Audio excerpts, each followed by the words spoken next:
So I saw an ad on TV recently about a reverse mortgage, and they made it seem like this was all sunshine and rainbows. So I wanted to make a video to sort of clear the air on what exactly is a reverse mortgage. And recently I made a video on a home equity line of credit, or HELOC, and in a sense this is very similar to that because it's a loan that you're borrowing against your home's equity. It's meant for retirees, so it becomes available to you after you turn the age of 55, and you can borrow up to 55% of your home's equity. This loan you can get in a lump sum, similar to a home equity loan.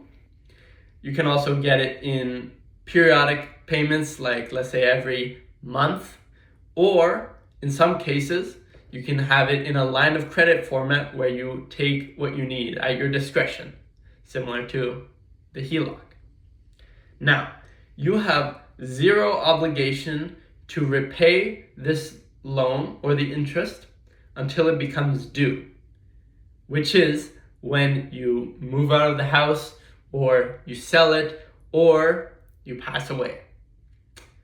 And you still own the house, or your estate still owns the house after one of these events happen, or after the loan becomes due. However, if you have any heirs, let's say after you pass away and the loan becomes due, they will be left with this sometimes hundreds of thousands of dollars in principal to be repaid, including the interest, which is a very high interest rate, usually around 6%, which is going to be higher than a typical mortgage or even a HELOC. And that has been compounding over time as well. So they're probably going to have to sell the house in order to repay that debt. And if you think about, okay, well, what if I just repay some of it before I plan on passing away? Well, you will be met with a repayment fee, because if you're repaying it earlier than you're supposed to, you're essentially taking away some of that interest revenue that the lender would have received. So they're going to hit you with a fee for that repayment. So not the best of scenarios.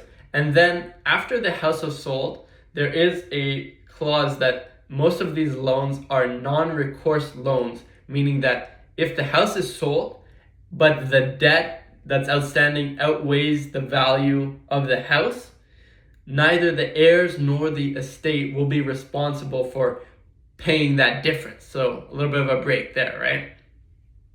Now, what is the use case for this product? Well, picture a couple, both around the age of 65, and they're retired, they have no kids. Now, since they're retired, they don't have a lot of liquid revenue coming in every week for their day-to-day expenses. Now, they do have a substantial amount of their net worth tied up in a house that they've paid for in full. They've paid off the mortgage, right?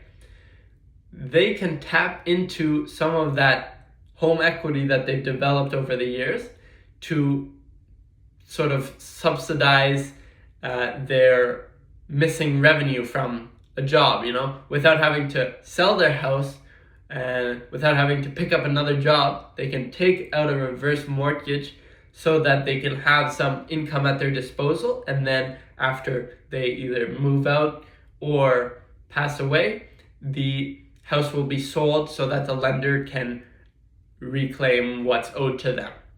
So there is a use for this product, but it's very important to understand how exactly it works and when it could be right for you, and explore your other options as well, such as the home equity line of credit, before landing on one and signing the contract, right?